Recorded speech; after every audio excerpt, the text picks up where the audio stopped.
হরে কৃষ্ণ, রাধে রাধে। শুধু কৃষ্ণ ভক্ত, গৌর ভক্ত, হরিভক্ত, আমার মা সকল, বাবা সকল, আপনাদের প্রতি প্রত্যেকের চরণে আমার সশ্রদ্ধ প্রণাম। প্রণাম জানাই আমার সাধুগুরু বৈষ্ণব মণ্ডলীর চরণে। অনলাইন উপস্থিত যত আমার দাদা মায়েরা, আত্মীয় স্বজন, ভাই বন্ধু, ভক্ত, শ্রোতা, সাধুজনা, গুণীজনা রয়েছেন, আপনাদের প্রতি প্রত্যেকের চরণে আমার সশ্রদ্ধ প্রণাম। অন্তরঙ্গস্থল থেকে অনেক অনেক ভালোবাসা, অভিনন্দন। বলুন আপনারা কেমন আছেন? আশা করি প্রাণ গোবিন্দ রাধারানীর কৃপায় সকলেই ভালো আছেন। আমিও আপনাদের অনেক অনেক আশীর্বাদ, ভালোবাসায় খুব ভালো আছি। তো বাবা, আবারও চলে এলাম আর একটি দেহতত্ত্ব আলোচনা নিয়ে আপনাদের সামনে। তো আজকে যে তত্ত্বকথা আপনাদের মাঝে শেয়ার করব, সেটি হলো আমাদের বয়স অনুপাতে সপ্তাহে কতদিন রতি ক্রিয়া করতে পারবো। কোন কোন দিন, কোন কোন তিথি নক্ষত্র অনুযায়ী আমরা রতি ক্রিয়া করতে পারবো, আবার নাও করতে পারবো। কামশাস্ত্র, সংগীতা, বিজ্ঞান কি বলে চলুন আমরা শ্রবণ করব। তো আপনাদেরকে আগে অনুরোধ করব, ভিডিওটা একদম স্কিপ করবেন না। স্কিপ করলে কিছু বুঝতে পারবেন না। তো ভিডিও স্কিপ না করে পুরো ভিডিওটা দেখুন। আর যদি ভিডিও ভালো লাগে অবশ্যই চ্যানেলে লাইক, শেয়ার, কমেন্ট করে চ্যানেলটি সাবস্ক্রাইব করে পাশে থাকবেন। তার আগেই বলতে চাই, যারা আগে থেকে আমার চ্যানেল সাবস্ক্রাইব করে আমার ছোট্ট বড় ভিডিওগুলো দেখছেন, আপনাদের প্রতি প্রত্যেকের চরণে সশ্রদ্ধ প্রণাম, অন্তরঙ্গস্থল থেকে অনেক অনেক ভালোবাসা, অভিনন্দন।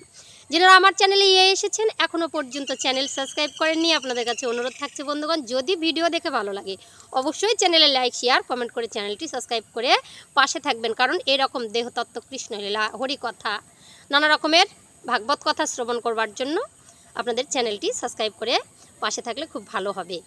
তো যাই হোক, তো চলো আমরা ভিডিওতে যাই। আগে গুরু প্রণামটা করে নিই। ওম অখণ্ডমণ্ডলকারং ব্যক্তং যেন চরাচরম তৎপদং দর্শিতং যেন তস্মাৎ শ্রীগুরুবে নমঃ। ওম অজ্ঞানতিমিরান্ধস্য জ্ঞানাঞ্জনশলাকয়া চক্ষুরুন্মিলিতং যেন তস্মাৎ শ্রীগুরুবে নমঃ। গুরুকৃপাহি কেবলম, গুরুকৃপাহি কেবলম, গুরুকৃপাহি কেবলম। জয় গুরু, জয় গুরু। তো শাস্ত্র কখনো আমাদেরকে বলেনি যে যৌনক্রিয়া বা রতিক্রিয়া ত্যাগ করে একদম সন্ন্যাসী হয়ে যেতে। কারণ আমাদের মধ্যে, এই পৃথিবীর মধ্যে যত জীবসকল রয়েছে, পোকামাকড়, কীট পতঙ্গ, মানুষ, কুকুর, শিয়াল, বাঘ, ভাল্লুক, যা কিছু আছে সবাই যৌনক্রিয়া বা রতিক্রিয়া কিন্তু করে। কেন করে?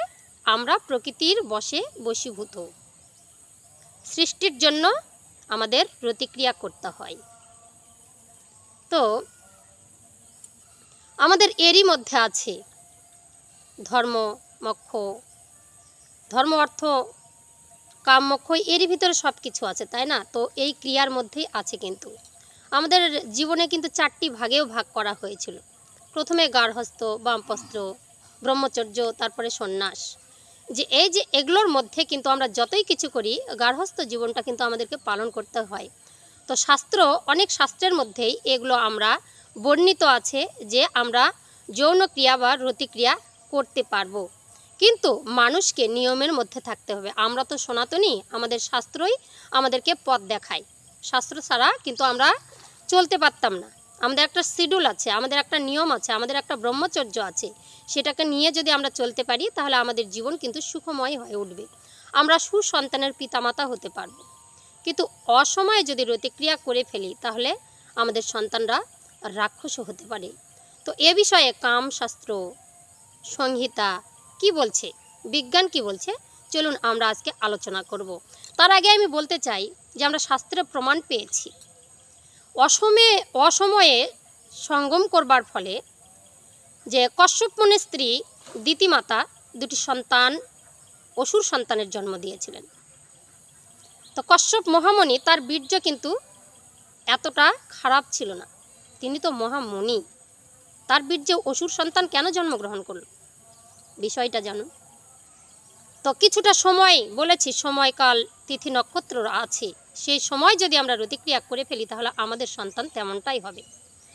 তো কশ্যপ মুনি কী করেছিলেন? সন্ধ্যাবেলা একটু কাঠরাট সাজিয়ে নিয়ে যজ্ঞের আয়োজন করেছিলেন। অদিতি মাতা তার সঙ্গে গিয়েছিলেন বনাগমে। সেখানে গিয়ে যখনই সন্তান সম্ভবা হলেন বাড়িতে পাঠিয়ে দিলেন। সেই দেখে তারই দিদি দিতি দক্ষ রাজার কন্যা, দক্ষ রাজাও তো একটা রাক্ষস। বলছে হ্যাঁ, অদিতি তোমার সাথে গেল, সে সন্তানের জননী হবে আর আমি হব না? তাড়াতাড়ি করে যায় স্বামীকে জোরপূর্বক টেনে নিয়ে গিয়ে সন্তান সম্ভবা হয়েছিল। কখন সেটা? ঠিক সন্ধ্যাকালে। তাহলে আমাদের কি হলো? অদিতি মাতার দুইটি অসুর সন্তান, কি অসুররাজ হিরণ্যাক্ষ, হিরণ্যকশিপুর জন্ম হলো, লম্প ঝম্প শুরু করে দিল। আর দিতি মাতাকে স্বামী বলেছে না, সন্তান যদি জন্ম দিতে হয়, সুসন্তানের জননী পিতা হতে গেলে দুজনের মন এক থাকতে হবে, প্রেম এক থাকতে হবে। যে একটা সন্তান আমরা নেব, আমাদের মনের মধ্যে কারো রাগ অহংকার এরকম থাকলে কিন্তু সন্তান ভালো হয় না। অদিতি মাতা কি করলো? দেবতাদের জন্ম দিল, আর দিতি মাতা অসুরদের জন্ম দিল। এই হচ্ছে ফারাক। তো এখানে আরেকজনের কথা বলা হয়েছে, কংসের মাতা। কংসের মাতা পদ্মাবতী কি করেছিলেন? এই রকম জোরপূর্বক স্বামীকে অসময়ে কি করেছিলেন? সঙ্গম করেছিলেন, যার জন্য কিন্তু এই কংসের কিন্তু জন্ম হয়েছিল, রাক্ষস কংসের, তাই না? তো এগুলো বাবা কিন্তু শাস্ত্রে প্রমাণ রয়েছে। তাই কি বলেছে যে আমাদের রতিশাস্ত্র, কামশাস্ত্র, সংহিতা এগুলোর মধ্যে ভালো করে বর্ণিত আছে কোন সময়ে আমরা বিহার করব, কোন সময়ে করব না। আমরা প্রতিনিয়ত ইয়ং জেনারেশন যারা বিবাহ হচ্ছে, সঙ্গে সঙ্গে যখন তখন দিনে রাতে সবসময় রতিক্রিয়া করছে, সত্যি কিনা বলুন? তো আমরা না জানতে কিন্তু বিষভক্ষণ করতে পারি, কিন্তু বিষের ফল কি হবে? মৃত্যুই হবে। তাই আমাদেরকে জানতে হবে কোন দিন আমরা কি করে রতিক্রিয়া করব। তো কোন দিনের রতিক্রিয়া করা যাবে না, আপনারা সেটা একটু শ্রবণ করুন। কোন বয়সে, সপ্তাহে কদিন আমরা রতিক্রিয়া করব। তো তিথি অনুযায়ী আমি বলতে চাই, চতুর্দশী, অষ্টমী, অমাবস্যা, পূর্ণিমা, দুপুরে, দিবা বা নবরাত্রে, আর কি বলছে শ্রাবণ মাস, প্রভাতকালীন সময়, সন্ধ্যাকালীন সময়, এই সময়গুলোতে রতিক্রিয়া নিষেধ। তো এই যে একটা রাত্রির কথা বলা হয়েছে, কাল রাত্রি, নবরাত্রি, এটা কখন বলা হয়েছে? রাত 12টার পরে। একটা আশুরিক আছে, একটা মহা আশুরিক আছে। এই দুটো কাল হচ্ছে রাত 12টা থেকে ধরে নাও 3টা থেকে আবার ভোর 5টা, এই সময়গুলোতে আমরা রতিক্রিয়া করতে পারবো না। এবার বলছে বার অনুযায়ী কি কি বারে। তো বার অনুযায়ী আপনি বলেছেন রবিবারে রতিক্রিয়া করা যাবে না। আর কি বলছে? শ্রাদ্ধর দিন, শ্রাদ্ধের আগের দিন, বা গৃহে যদি কেউ মৃত হয় 13 দিন যাবৎ আমরা রতিক্রিয়া করতে পারবো না। আবার কি বলছে? স্ত্রী যখন রতিবতী হয় সেই সময়গুলো আমরা নিষেধাজ্ঞা পালন করব। এবার কত দিনের মধ্যে করা যাবে না আমি সেটাও বলছি। তার কি বলছে? ব্রত দিনে, যেদিন আমরা উপবাস রাখবো, একাদশী, দ্বাদশী, অমাবস্যা, পূর্ণিমা, এইসব দিনগুলোতে আমরা রতিক্রিয়া করতে পারবো না। এদিন আমরা ধ্বংস করলে চলবে না। এবার আসি যে মনুসংহিতাতে কি বর্ণিত আছে। যখন স্ত্রী রতিবতী হবে, ঋতুবতী হবে, তো সেইকালীন ঋতুবতী সময়কালীন 4 দিন, প্রথম থেকে 4 দিন রতিক্রিয়া পুরোপুরি নিষিদ্ধ। আর কি বলছে? ঋতুকালীন সময়ে 11তম দিন আর 13তম দিনে রতিক্রিয়া নিষিদ্ধ। যাদেরকে আমি বলেছি কন্যা সন্তান নেবার জন্য বিজোড় দিন গণে নিতে হয়, কিন্তু বিজোড় দিনের মধ্যে 2টা দিন আবার বাদ দিতে হবে। কেমন? যে প্রথম সপ্তাহ থেকে আপনার যেদিন ঋতু শুরু হবে, ঋতুকালীন সময় থেকে প্রথম সপ্তাহের মধ্যে জোড়া দিন গুনতে পারবেন আপনারা, তারপরে সপ্তাহে গুনতে পারবেন, তারপরের সপ্তাহে 11 দিন আর 13তম দিনটা বাদ দিয়ে গুনতে হবে জোড় বিজোড় দিন। আর বলেছি বারবার এই প্রশ্নটা আসছে, রাত 12টার আগে ঋতুবতী হলে তাহলে কি হবে? রাত 12টার আগে যদি ঋতুবতী হয়, যে দিনটা সারাদিন গেল সেই দিনটাকে ধরতে হবে। রাত 12টার পরে পরের দিন সকালে যে দিনটা পড়বে সেই দিন ধরতে হবে। আমি কত করে বুঝাবো? এগুলো নিজেও বুঝতে হবে, একটু ব্রেনটা খুলতে হবে বাবারে। সন্তান জন্ম দিচ্ছেন, সন্তানের পিতামাতা হচ্ছেন, সন্তান ভবিষ্যতে ভাত দিবে কিনা, এই যে কংস রাজার মতো, হিরণ্যাক্ষর মতো এরকম যেন সন্তান না জন্ম হয়, যার জন্য আমাদেরকে কিছু নিয়ম পালন করতে হবে। শাস্ত্র অনুসারে আমাদের সনাতনী ধর্মের মধ্যে যদি নিয়ম পালন করে আমরা সন্তান জন্ম দেই, অবশ্যই সন্তান ভক্তিমতী হবে। যারা রাক্ষস বাবা তারা ডাকাত হয়, ধর ধর কাট কাট মার মার, সেই সন্তান পিতামাতাকে কখনো ভাত দেয় না, পিতামাতার সঙ্গে কখনো ভালো আচার ব্যবহার করে না। তো বিজ্ঞান কি বলছে, এই রতিক্রিয়ার সঙ্গে সূর্য শক্তির সাথে আমাদের শরীরের সম্পূর্ণ একটা অ্যাডজাস্ট বা কানেকশন রয়েছে। তাই আমাদের যোগা, ধ্যান, প্রাণায়াম ইত্যাদির মধ্যে শক্তিকে বাড়িয়ে নিতে হয়। আর সেই অনুযায়ী গুরুর আদেশ মতো আমাদের রতিক্রিয়া পালন করা কর্তব্য। এবার বলছে প্রযোজন বিজ্ঞান কি বলছে, কাউকে কোনোদিনও রতিক্রিয়া থেকে নিষেধ করেনি। আপনারা বলেছেন আরে আমরা যদি মিলামেশাই করব না তাহলে কি করব দিদি ভাই, এরকম রতিকে বীর্যকে আটকে রেখে কি বাঁচা যায়? আরে বাবা, সেটা তোমাদেরকে বলা হয়নি তো। দিনক্ষণ তিথি নক্ষত্র অনুযায়ী তোমাদেরকে রতিক্রিয়া করতে বলা হয়েছে। রতিক্রিয়া করে সাধন ভজনের মাধ্যমে রতিকে রক্ষা করতে বলা হয়েছে, কিন্তু রিলেশন থেকে বাদ নই। ঠিক আছে, তো এবার বলি যার যেমন শরীর সে তেমন করতে পারে। কেমন, যে রতিক্রিয়া আমরা করতেই হবে। প্রকৃতির বশে যখন আমরা বশীভূত, তো আমরা রিলেশনশিপ করব, কিন্তু শরীর অনুযায়ী। তো এখানে বলছে রতিক্রিয়া করলে হার্ট, মস্তিষ্ক, আবার কি বলছে স্নায়ু সব কিছু ভালো থাকে, কিন্তু অতিরিক্ত মাত্রায় করা যাবে না। আবার খুবও কমও করা যাবে না। সনাতন সিদ্ধান্ত পালন করতে হবে। কি বলেছে, তাহলে আমরা উৎকৃষ্ট প্রজনন করে যে সুসন্তানের জন্ম দিতে পারি, তাহলে কি করতে হবে, স্বামী ও স্ত্রী সদাচারী হতে হবে। সদাচারী হতে হবে স্বামী স্ত্রীকে। আর কি বলছে, ইন্দ্রিয় বৃত্তি সংযম করতে হবে। কর্ম ইন্দ্রিয়, জ্ঞান ইন্দ্রিয়কে একটু সংযম করতে হবে যদি সুসন্তানের পিতামাতা হতে চান। আর কি বলছে, সংসারে থেকে সন্ন্যাসী হওয়া যায়। বৈবাহিক জীবন থেকে রতিক্রিয়াকে নিষিদ্ধ করতে বলেনি শাস্ত্র।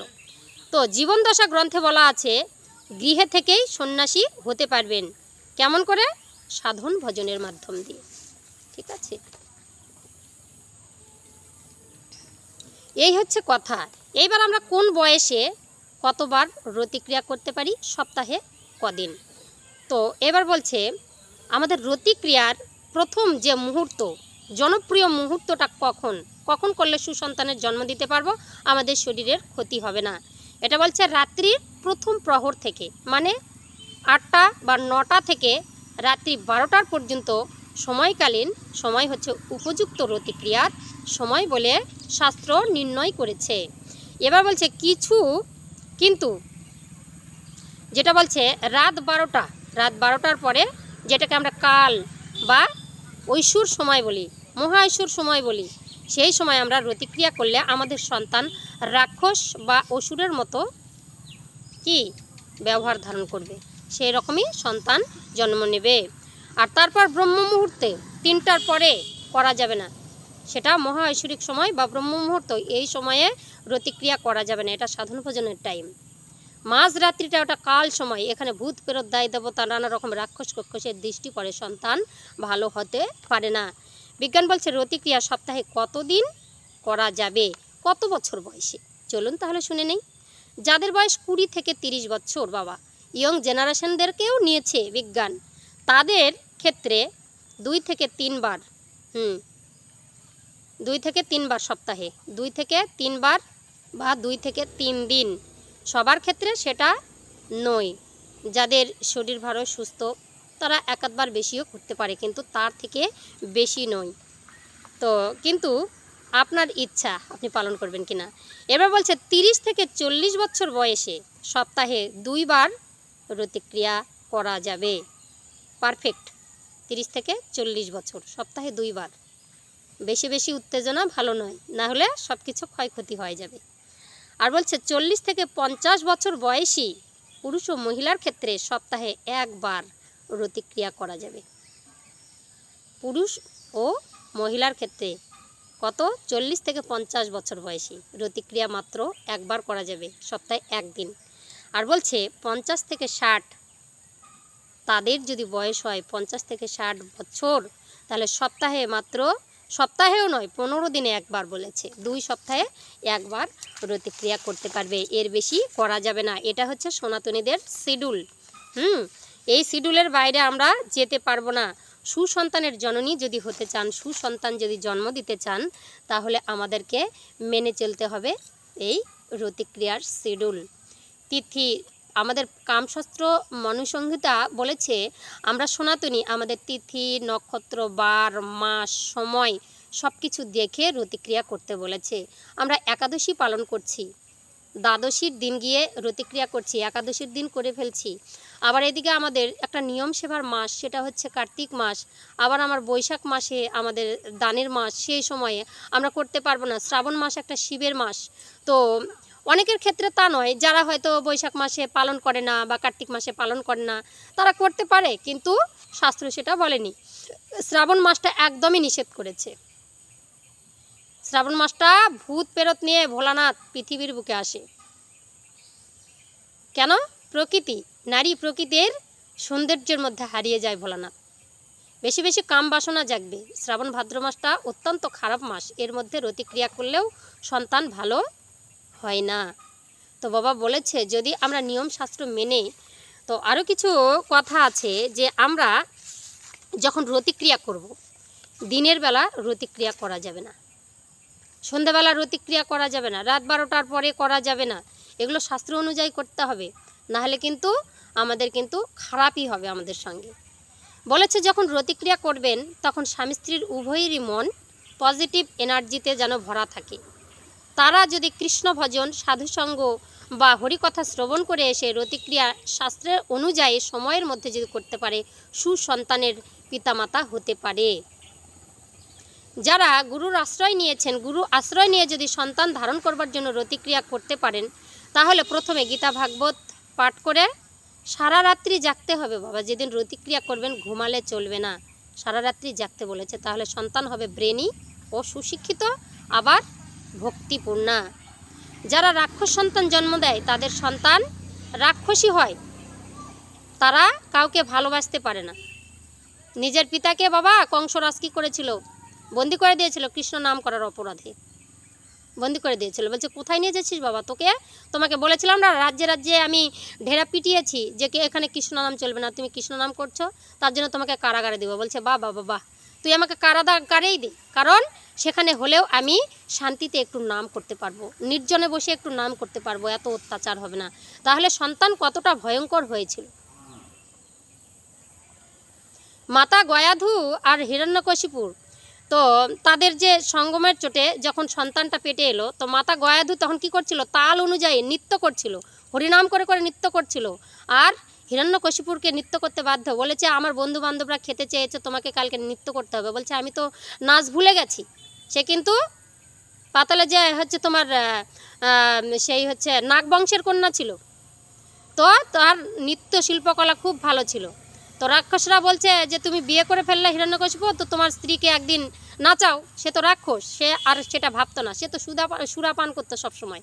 সে বলছে গয়াধু তোমাকে কালকে নৃত্য করতে হবে। বলছে স্বামী আমি তো নৃত্য করতে পারি না, আমি তো ভুলে গেছি। বলছে না না ভুললে চলবে না। বলছে হ্যাঁ আমি পারি, তবে একটু ইয়ারসেল দিতে হবে। বলছে কেন?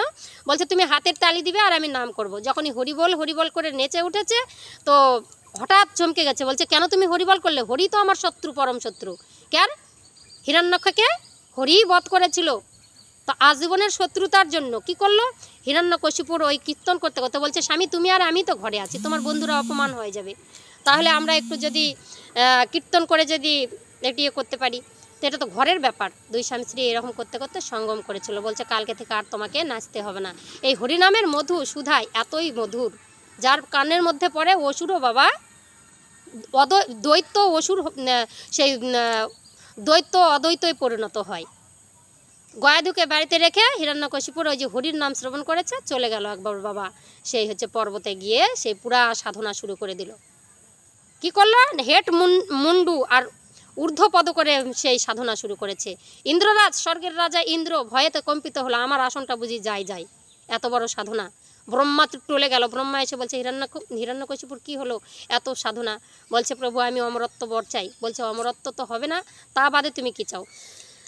বলছে আমি না সন্ধ্যাকালে মরবো, না সকালকালে মরবো, না দিবাতে, না রাত্রিতে, না আমি কোনো পশু পাখি, না কোনো কিছু, না মানুষজন, না দেই দেবতা কারো হাতে আমি মরতে চাই না। না ঘরে মরবো, না বাইরে মরবো, না আকাশে, না বাতাসে, কোথাও মরবো না, কোথাও মরবো না, এরকম যদি আশীর্বাদ দাও। বলছে তথাস্তু। একটার পর একটা ব্রহ্মা তথাস্তু তথাস্তু করে গেল। হিরণ্যকশিপুর হাসতে হাসতে উল্টে পড়ছে, হা হা। আমি তো অমরত্ব বর পেয়ে গেলাম। বলছে হাস্য কেন হিরণ্যকশিপু? বলছে আমাকে তো কেউ মারতে পারবে না, অমর হয়ে গেলাম। চারিদিকে লম্ফ ঝম্প শুরু করে দিল।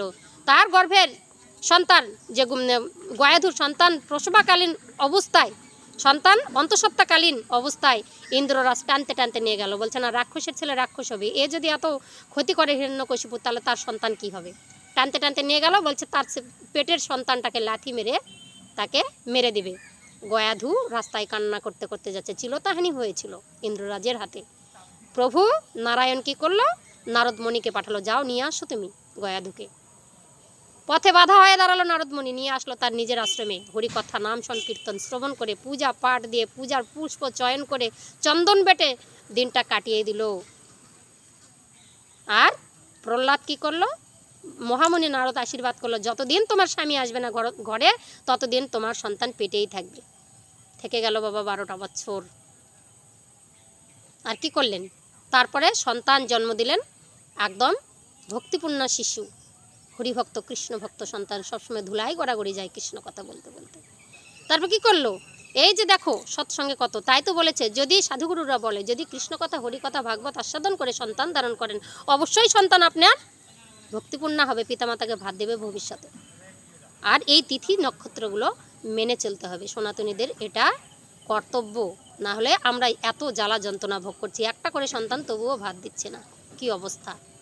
তারপরে ভক্ত প্রহ্লাদ এলো আর হিরণ্যকশিপুকে বলছে, পিতা সব জায়গায় শুধু বাধা দেয়, কৃষ্ণ নামে বাধা, তার একটাই অপরাধ। বলছে তোমার এত কৃষ্ণকে এত হরি হরি বলো, তোমার হরি কি এই পোলের মধ্যে আছে, স্তম্ভের মধ্যে আছে? এখানেই আছে। যেই স্তম্ভ ভেঙে দিল তো কি হলো?